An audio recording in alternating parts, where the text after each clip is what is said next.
আমার কাছে ধর্ম, বর্ণ, দল সব কিছু নিচে আমার কাছে মানবতা। আমাদের 1 নম্বর পরিচয় আমরা মানুষ। আমাদের 2 নম্বর পরিচয় এখানে যাদেরই আমাদের জন্ম হয়েছে আমরা সকলে বাংলাদেশী।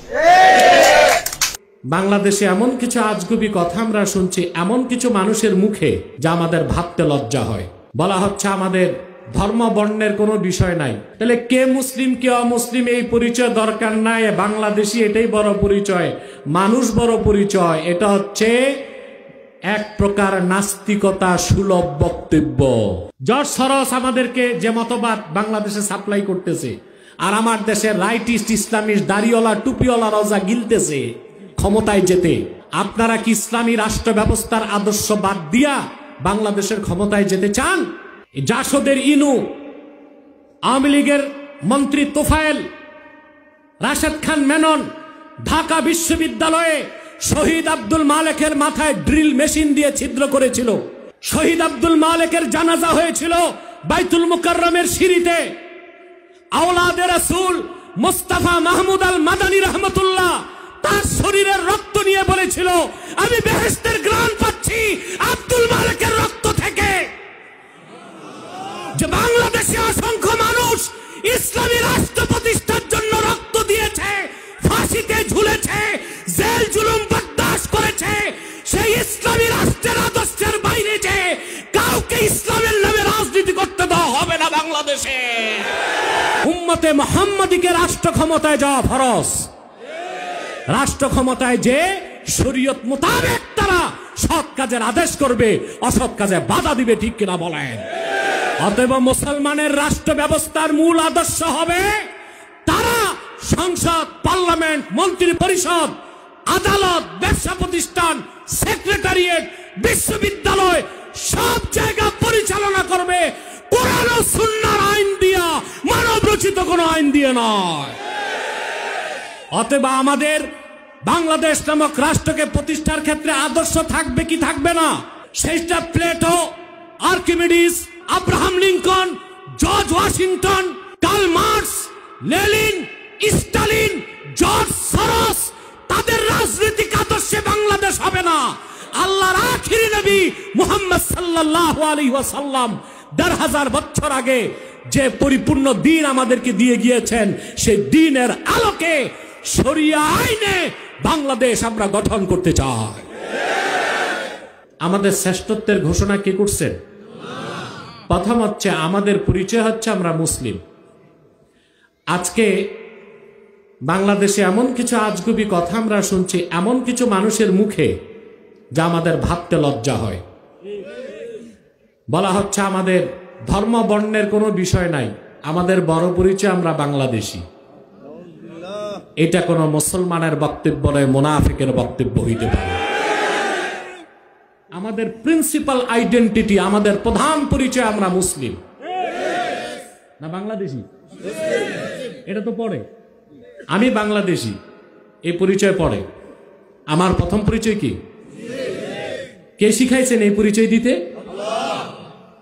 সেকুলার নাস্তিক, বামপন্থী কিংবা ধর্মনিরপেক্ষতায় বিশ্বাসীরা এই কথা বললে আমাদের অবাক লাগে না, এটা তাদের আদর্শ। কিন্তু ইসলামিস্ট বা রাইটিস্ট, ইসলামপন্থী বা ডানপন্থী কারো মুখে এই কথা শুনলে আমাদের কলিজায় ছেলের মতো আঘাত করে। এটা আমরা মেনে নিতে, এটা কোন মুসলিমের বক্তব্য হতে পারে না।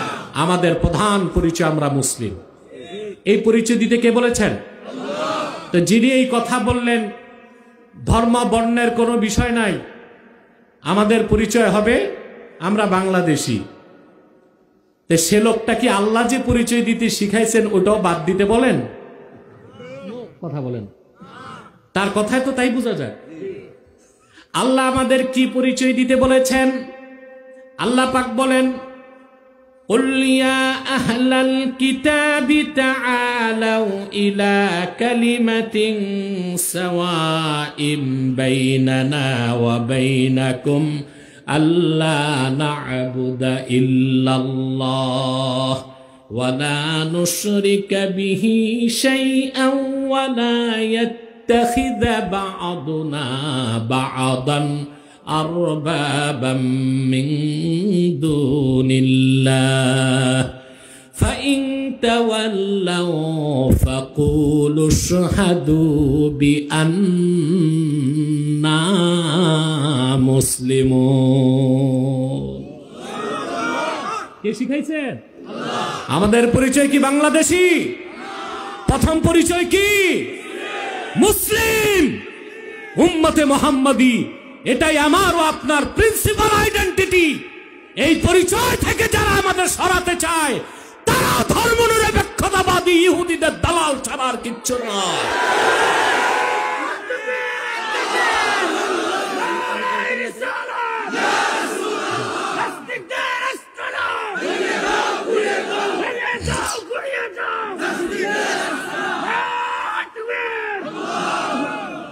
এই কথাগুলো আমরা শুনতাম বিগত 15 বছর।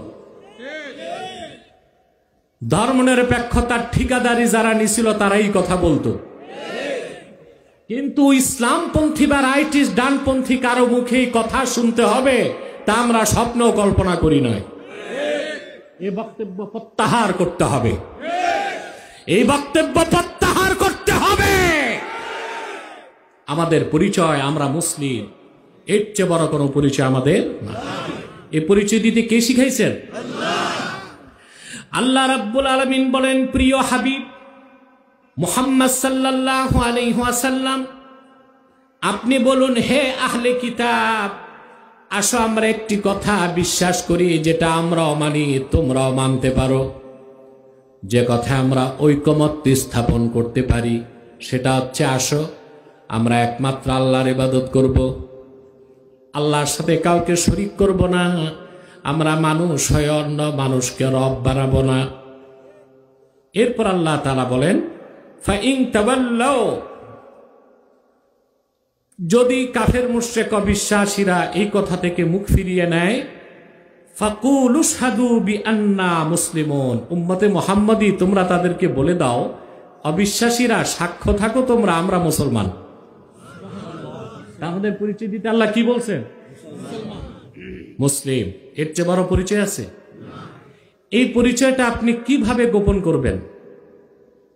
আপনি তো জন্মসূত্রেই মুসলিম। সুবহানাল্লাহ বল। জন্মসূত্রে কি? প্রত্যেকটা মানব সন্তান জন্ম নেয় ইসলামের উপর, প্রত্যেকটা মানব সন্তান জন্ম নেয় মুসলিম হিসেবে। তার বাবা তার মা তাকে কাফের বানায়, মুশরিক বানায়, জিন্দিক বানায়, নাস্তিক বানায়, মজুসি বানায়, ইহুদি বানায়। এটা কি আমার কথা? বুখারী শরীফের হাদিস। আল্লাহর হাবিব ইরশাদ করেছেন, কুল্লু মাউলুদিন ইউলাদু আলাল ফিতরাহ ফাআবাওয়াহু ইউহাউইদানিহি আও ইউনাসসিরানিহি আও ইউমাজ্জিসানিহি। প্রত্যেক মানব সন্তান মুসলিম হিসেবে জন্ম নেয়, অতঃপর তার বাবা তার মা তারে কাফের বানায়, মুশরিক বানায়, জিন্দিক বানায়, ইহুদি বানায়, খ্রিস্টান বানায়, অগ্নি পূজারী বানায়। আমরা জন্মসূত্র মুসলিম, ঈমান আনার মাধ্যমেও মুসলিম। এর চেয়ে বড় পরিচয় আছে? সুবহানাল্লাহ। কবরে যে যাব ওখানে পরিচয় কি? মুসলিম পরিচয় দিতে পারলেই তো আমি মুক্তি পাবো। তিনটা প্রশ্ন না? এই প্রশ্ন থাকবে যে তুমি বাঙালি না বাংলাদেশি? কথা বলেন। মান রাব্বুক, তোমার রব কে? মুসলিম জবাব দিবে রাব্বি আল্লাহ। ওমা দীনুক, তাহলে আমার পরিচয় কি হবে, বাঙালি না মুসলিম? সুবহানাল্লাহ। সাংস্কৃতিক পরিচয়ে মুসলমান পরিচিত হতে পারে না, ভৌগোলিক পরিচয়ে মুসলমানের কোনো পরিচয় নাই। মুসলমানের পরিচয়ের মানদণ্ড হচ্ছে ঈমান ও ইসলাম। 3 নম্বর প্রশ্ন, ওয়ামা তাকুলু ফি হাযার রাজুল আল্লাযী বুইসা ফীকুম। আল্লাহর আখিরি নবী আমার নূর নবীজি মুহাম্মদ মুস্তাফা সাল্লাল্লাহু আলাইহি ওয়াসাল্লামের নূরের চেহারা মোবারক দেখানো হবে, জিজ্ঞেস করা হবে ওনার ব্যাপারে তোমার বিশ্বাস কি? আমরা যারা উম্মতে মুহাম্মাদি মুসলিম আমরা বলবো হাজা নবিয়ুনা মুহাম্মাদুর রাসূলুল্লাহ ইমামুল মুরসালিনা খাতামুন নবীন। তিনি হচ্ছেন আমার নবী, সবার নবী, সমস্ত নবী রাসূলগণের মাথার তাজ, আখিরি নবী আল্লাহর হাবিব মুহাম্মদ সাল্লাল্লাহু আলাইহি ওয়াসাল্লাম। তার জন্মসূত্রে আমাদের পরিচয় আমরা, পৃথিবীতে আমাদের পরিচয়, কবরে পরিচয়, হাসরে সব মুসলিমরা একসাথে দাঁড়াবে আর সব কাফেররা ওখানেও পরিচয় কি থাকবে? মুসলিম। সুবহানাল্লাহ বলে। আল্লাহর হাবিব ইরশাদ করেছেন আহলুল জান্নাতি ইশরুনা ওয়া মিআতু সাফিন, হাসর ময়দানে বেহেশতীদের 120টা কাতার হবে। নূর নবীজি বলেছেন সামনের 80 কাতার হবে আমার উম্মত, উম্মতে মুহাম্মাদি। তাহলে হাসরে পরিচয় কি হবে? জন্মসূত্রে মুসলিম, ইসলাম মেনে মুসলিম, কবরেও মুসলিম, হাসরেও পরিচয়। তাহলে কে মুসলিম কে অমুসলিম এই পরিচয় দরকার নাই, বাংলাদেশি এটাই বড় পরিচয়, মানুষ বড় পরিচয়। এটা হচ্ছে এক প্রকার নাস্তিকতা সুলভ বক্তব্য, যা সম্পূর্ণ ইসলামের আকীদা বিশ্বাসের খেলাফ। তা আমাদের পরিচয় কি আমরা? আল্লাহ বলেছেন কুনতুম খায়রা উম্মাহ, তোমরাই শ্রেষ্ঠ জাতি। সুবহানাল্লাহ। আমাদের চেয়ে শ্রেষ্ঠত্ব কোন জাতিকে আল্লাহ দান করেন নাই। সুবহানাল্লাহ বলবেন না? চিন্তা করো মুসলমান, কত পয়গম্বর আল্লাহর কাছে দরখাস্ত করো আল্লাহর হাবিবের উম্মত হতে পারে নাই। বনি ইসরায়েলের উলুল আজম পয়গম্বর হযরত ঈসা দরখাস্ত করে উম্মত হলেন, আর তুমি আমি বিনা দরখাস্তে উম্মত হয়েছি বলেই তো আজকে মুসলিম পরিচয় দিতে লজ্জা বোধ করি। বিনা দরখাস্তে উম্মত না? কথা বলে না। পূর্বের নবীগণ দরখাস্ত করতেন আল্লাহ তোমার হাবিবের উম্মত বানাও, কারো দোয়াই তো কবুল হয় না, শুধু হয়েছে ঈসা রুহুল্লাহটা। ঈসা রুহুল্লাহ দরখাস্ত করে উম্মত হইলেন, আর তুমি আমি বিনা দরখাস্তে উম্মত। এই জন্য মর্যাদা বুঝি না, নিজেদের মুসলিম পরিচয় এখন ঢেকে দেবার চেষ্টা করছি। আমাদের কাছে সবচেয়ে বড় পরিচয় আমরা মুসলিম, আমরা উম্মতে মুহাম্মাদি। এর চেয়ে প্রাউড ফিল করার মতো কোন পরিচয় আর আমাদের হতে পারে না, ঠিক কিনা বলে? রাজনীতি করতে গেলে এই পরিচয়টা বাদ দিয়ে দিব নাকি? কিসের ঘোড়ার রাজনীতি ভাই? ঘোড়ার ডিমের রাজনীতির জন্য আমি কি মুসলিম পরিচয় বাদ দিব নাকি? রাজনীতি করি ইসলামের জন্য, মুসলমানের ব্যবসা ইসলামের জন্য, চাকরি ইসলামের জন্য, অর্থনীতি ইসলামের জন্য, রাজনীতি না আমেরিকাতে যারা আছে ওদের খুশি করার জন্য? আপনারা শুনছেন না? আমেরিকাতে এক রাষ্ট্রচিন্তক আছে, সমকামিতার যে সারা পৃথিবীতে কন্ডাক্টরি নিছে, জর্জ সরস। তার ছেলে গতকাল এসেছে, ডক্টর ইউনুসের সাথে মিটিং করছে। হ্যাঁ, মিটিং করুক, কিন্তু জর্জ সরস হচ্ছে সেই ব্যক্তি যে সরাসরি বাংলাদেশের রাজনীতিতে পিছন থেকে কলকাঠি নাড়তেছে। আমার পলিটিক্যাল লেকচার আগে থেকে শুনেছেন যারা, তারা জানেন জর্জ সরস হচ্ছে ইহুদি ধনকুব। যুক্তরাষ্ট্রে সে নতুন একটা মতবাদ চালু করছে, এটার নাম লিবারেল ডেমোক্রেসি।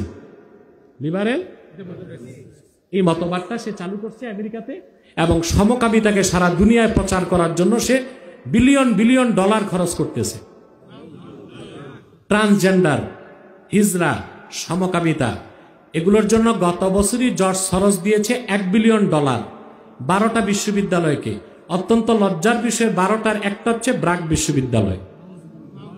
আর দুঃখজনক হচ্ছে আমাদের উপদেষ্টা মন্ডলীতে যারা অধিকাংশই এনজিও থেকে আসা, ওই ব্রাক আর আশা কারিতাস এগুলো থেকেই আসা। অতএব আমাদের নজরটা তীক্ষ্ণ রাখতে হবে ঈগলের মতো, যেন আমেরিকার কোন এজেন্ডা বাংলাদেশে বাস্তবায়িত না হতে পারে।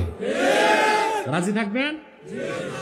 আমার বাংলার তরুণ দামাল সন্তানেরা বুকের তাজা রক্ত দিয়ে 5ই আগস্ট দেশকে ফেসিবাদ আর ভারতীয় আধিপত্যবাদ থেকে মুক্ত করেছে। প্রয়োজনে আরেক সাগর রক্ত দিয়ে হলেও মার্কিন আগ্রাসন থেকে বাংলাদেশকে মুক্ত রাখা হবে ইনশাআল্লাহ।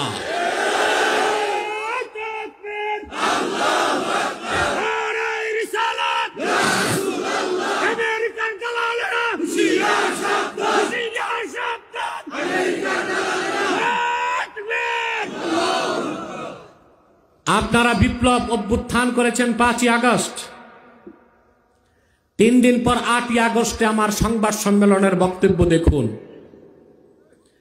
দেশে 5ই আগস্ট অভ্যুত্থানের 3 দিন পর আমি যে কথাগুলো বলে রেখেছি তার প্রতিটা আপনারা মিল পাচ্ছেন, পান নাই? কয়েক মাস আগে আমি জর্জ সরোসের ব্যাপারে সাবধান করেছি। দেখুন 1922 সালে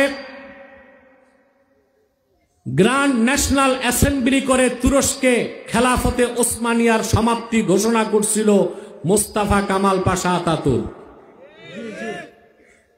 1922 সালে 100 বছর হয়ে গেছে। তখন জামাল উদ্দিন আফগানি প্যান ইসলামিজমের মতবাদ আনলো। পরবর্তীতে অন্যরা ডেমোক্রেসির ফর্মুলা আনলো যে গণতান্ত্রিকভাবে আমরা ইসলামী রাষ্ট্র কায়েম করব। আর এখন জর্জ সরোসের চক্রান্ত হচ্ছে আর ইসলামী রাষ্ট্র বলেই কিছু হবে না, মুসলিমদের দেশে হবে ইনক্লুসিভ গভর্নমেন্ট, আর ওটা হবে লিবারেল ডেমোক্রেসি। অর্থাৎ নেতৃত্বে মুসলিম হতে হবে এমন কোনো কথা নাই। কোনো খ্রিস্টানও যদি যোগ্যতার পরিচয় দেয় সে বাংলাদেশের প্রধানমন্ত্রী হতে পারবে। এটা কি মানবেন? চিল্লায় বলেন ছাতকবাসী মানবেন? লিবারেল ডেমোক্রেসি আমাদেরকে শিখায় রাষ্ট্রের কোনো আদর্শ হবে না। আপনাদের কাছে আমার প্রশ্ন, পৃথিবীতে একটা রাষ্ট্র দেখান যার কোনো আদর্শ নাই। জর্জ সরোস আমাদেরকে যে মতবাদ বাংলাদেশে সাপ্লাই করতেছে, আর আমার দেশের রাইটিস্ট ইসলামিস্ট দাড়িওয়ালা টুপিওয়ালা রোজা গিলতেছে ক্ষমতায় যেতে। তাদের কাছে প্রশ্ন, আপনারা কি ইসলামী রাষ্ট্র ব্যবস্থার আদর্শ বাদ দিয়া বাংলাদেশের ক্ষমতায় যেতে চান? সুদীর্ঘ 50 বছরে কত মানুষ রক্ত দিয়েছে ইসলামী রাষ্ট্র কায়েমের জন্য? কত মানুষ ফাঁসিতে ঝুলেছে? দেশ স্বাধীনের আগে শহীদ আব্দুল মালেক রক্ত দিয়েছে। জাসদের ইনু, আওয়ামী লীগের মন্ত্রী তোফায়েল, রাশেদ খান মেনন ঢাকা বিশ্ববিদ্যালয়ে শহীদ আব্দুল মালেকের মাথায় ড্রিল মেশিন দিয়ে ছিদ্র করেছিল। শহীদ আব্দুল মালেকের জানাজা হয়েছিল বাইতুল মুকাররমের সিঁড়িতে। আওলাদে রাসূল মুস্তাফা মাহমুদ আল মাদানী রহমতুল্লাহ তার শরীরের রক্ত নিয়ে বলেছিল, আমি বেহেশতের ঘ্রাণ পাচ্ছি আব্দুল মালেকের রক্ত থেকে। যে বাংলাদেশে অসংখ্য মানুষ ইসলামী রাষ্ট্র প্রতিষ্ঠার জন্য রক্ত দিয়েছে, ফাঁসিতে ঝুলেছে, জেল জুলুম বরদাস্ত করেছে, সেই ইসলামী রাষ্ট্রের আদর্শের বাইরে যে কাউকে ইসলামের নামে রাজনীতি করতে দেওয়া হবে না বাংলাদেশে।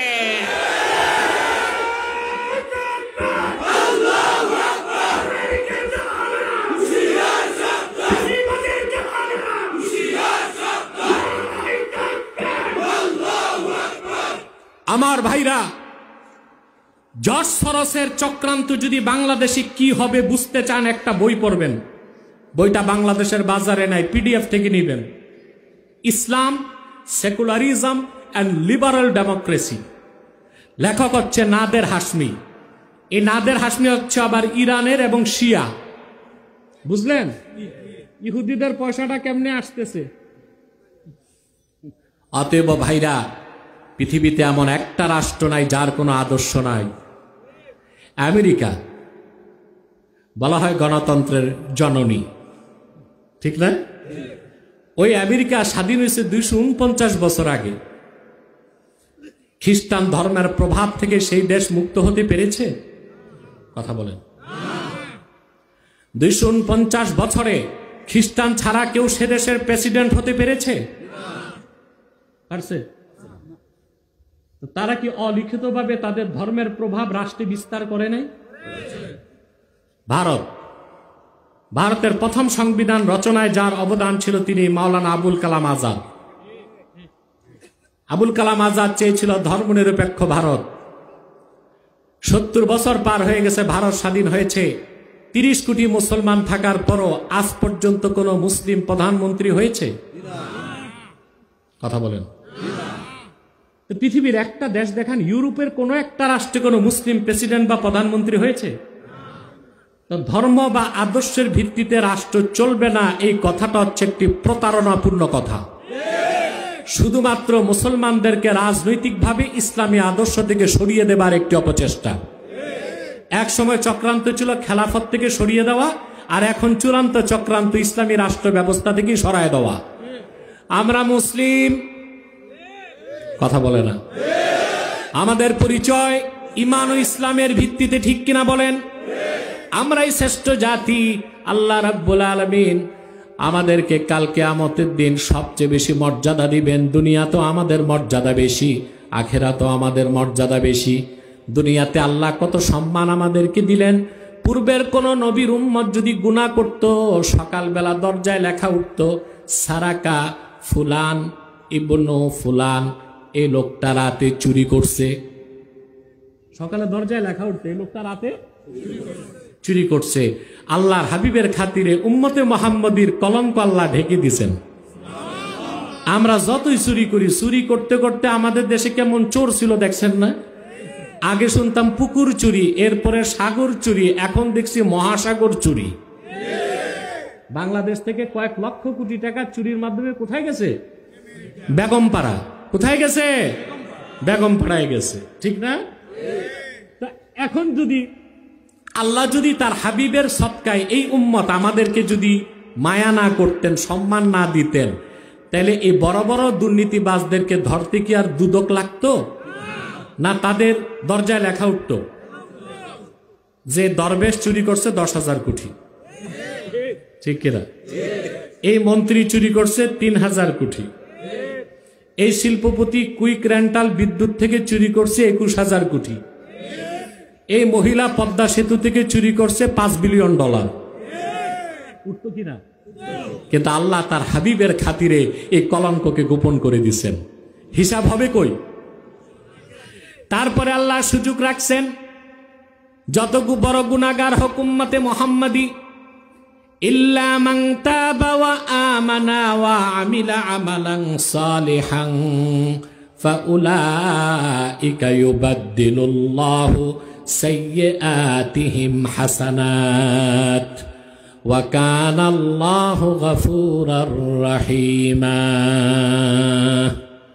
আল্লাহ রাব্বুল আলামিন বলেন, কোন ব্যক্তি শিরক করুক, কুফর করুক, চুরি করুক, ডাকাতি করুক, সুদ খাক, ঘুষ খাক, যত বড় গুনাহগার হোক, তাদের মধ্যে যারা ঈমান এনে তওবা করে মুসলমান হয়ে যাবে, নেক আমল করবে, আল্লাহ বলেন আল্লাহ তাদের জীবনের সব গুনাহগুলোকে নেকের দ্বারা বদল করে দিবেন। তার মানে উম্মতে মুহাম্মাদের গুনাহ দুনিয়াতেও গোপন, আর তওবা করলে আখিরাতেও গুনাই তো থাকবে না, সব নেকে বদল হবে। সুবহানাল্লাহ কইবা না মুসলমান? জেনার মতো অসৎ কাজকে ওরা মনে করতেছে সৎ, আর বিয়ের মতো সৎ কাজকে ওরা মনে করতেছে অসৎ। মদের মতো হারাম জিনিসকে লাইসেন্স দিয়া হালাল বানাবার চেষ্টা করতেছে। অতএব এই জন্যই উম্মতে মুহাম্মাদীকে রাষ্ট্র ক্ষমতায় যাওয়া ফরজ। রাষ্ট্র ক্ষমতায় যে শরীয়ত মোতাবেক তারা সৎ কাজের আদেশ করবে, অসৎ কাজে বাধা দিবে, ঠিক কিনা বলেন? অতএব মুসলমানের রাষ্ট্র ব্যবস্থার মূল আদর্শ হবে তারা সংসদ, পার্লামেন্ট, মন্ত্রী পরিষদ, আদালত, ব্যবসা প্রতিষ্ঠান, সেক্রেটারিয়েট, বিশ্ববিদ্যালয়, সব জায়গা পরিচালনা করবে কোরআন ও সুন্নাহর আইন দিয়া, মানব রচিত কোন আইন দিয়ে নয়। অতএব আমাদের বাংলাদেশ নামক রাষ্ট্রকে প্রতিষ্ঠার ক্ষেত্রে আদর্শ থাকবে কি থাকবে না? সেইটা Plato, Archimedes, Pythagoras, Abraham Lincoln, George Washington, Karl Marx, Lenin, Stalin, George সরস, তাদের রাজনৈতিক আদর্শে বাংলাদেশ হবে না। আল্লাহর আখিরি নবী মুহাম্মদ সাল্লাল্লাহু আলাইহি ওয়াসাল্লাম ১৫০০ বছর আগে যে পরিপূর্ণ দ্বীন আমাদেরকে দিয়ে গিয়েছেন, সেই দ্বীনের আলোকে শরিয়া আইনে বাংলাদেশ আমরা গঠন করতে চাই। আল্লাহ কবুল করুন। আমরা দেখি আর না দেখি, এটাই আমাদের বয়ান, এটাই আমাদের মিশন, এটাই আমাদের সাধনা, এটাই আমাদের সংগ্রাম। রাষ্ট্রীয় ক্ষমতায় গেলে মুসলমান সৎ কাজে আদেশ, অসৎ কাজে নিষেধ করবে ওয়াজ মাহফিলের মাধ্যমে, বক্তারা করবে স্টেজে, খতিব করবে মিম্বরে, পীর সাহেব করবে খানকায়, শাসক করবে মন্ত্রণালয়ে। সুবহানাল্লাহ। সৎ কাজে আদেশ, অসৎ কাজে নিষেধ সবার একরকম না, এটা তিনটা স্টাইল। কয়টা? আল আমরু বিল মারুফ ওয়ান নাহয়ু আনিল মুনকার আলাল উমারা বিল ইয়াদি ওয়া আলাল উলামা বিল লিসান ওয়া আলা আওয়ামিন নাস বিল কলবে। সৎ কাজে আদেশ, অসৎ কাজে নিষেধ শাসক করবে হাতে। মদ পান করা কি? আল্লাহর হুকুম বন্ধ করো, কথা বলে না। আর কেউ যদি মদ পান করে আপনি শাস্তি দিতে পারবেন? শরীয়তের হুকুম যে মদ পান করে তারা 80 দৌড়া লাগাও, আপনি একটা দৌড়াও দিতে পারবেন? একটা বেতও লাগাইতে পারবেন? একটা লাগাইলে খাইবেন কয়টা? শরীয়তের হুকুম, আল্লাহ বলেছেন নামাজ প্রতিষ্ঠা করো ব্যক্তি জীবনে, রাষ্ট্র জীবনে। যারা নামাজ পড়বে না, শাসকদের উপর ফরজ হচ্ছে তাদেরকে বেত্রাঘাত করা। কি করা? এখন আজকে আসর নামাজের পর যে নামাজ পড়ে নেয় তারই যদি একটা বেত লাগান, আপনার চেয়ারম্যানগিরি থাকবে? এলাকার কোনো এমপিও যদি বেনামাজিরে 10টা বেত লাগায়, সংসদে তাকে অভিশংসন করা হবে যে এমপি মৌলবাদী, এটা আফগানিস্তান থেকে আসছে। ঠিক কিনা? এই কাজটা শাসকের। কাজটা কার? শাসকের। সুবহানাল্লাহ বলে। অতএব আমরু বিল মারুফ নাহি আনিল মুনকার, সৎ কাজে আদেশ, অসৎ কাজে নিষেধের জন্য প্রথম শর্ত হচ্ছে কোনটা সৎ কোনটা অসৎ তা নির্ধারণ করতে হবে কোরআন সুন্নাহ দিয়া। তারপরে সৎ কাজে আদেশ, অসৎ কাজে নিষেধ বাস্তবায়ন করবে শাসক হাত দিয়ে, ওলামায়ে কেরাম জবান দিয়ে, সাধারণ জনগণ অন্তর দিয়ে। সৎকে নিবে, অসৎকে। সুবহানাল্লাহ বল। আমাদের দেশে তৃতীয় স্তরে সৎ কাজের আদেশ আছে, অসৎ কাজের নিষেধ আছে। তৃতীয় স্তরে অর্থাৎ যারা নেককার তারা সৎকে গ্রহণ করছে, অসৎকে বর্জন করছে। কিন্তু দ্বিতীয় স্তর ওলামায়ে কেরামের মধ্যেও 100% সৎ কাজে আদেশ, অসৎ কাজে নিষেধ আছে? কথা বলেন। আরে ভাই, ওয়াজ মাহফিল লাগে না তো? বাংলাদেশে 3.5 লক্ষ মসজিদ, প্রত্যেক মসজিদের খতিব প্রতিদিন 1 ঘন্টা প্রত্যেক জুমায় বক্তব্য রাখে। তো একজন খতিব বছরে 52 ঘন্টা ওয়াজ করতে পারে।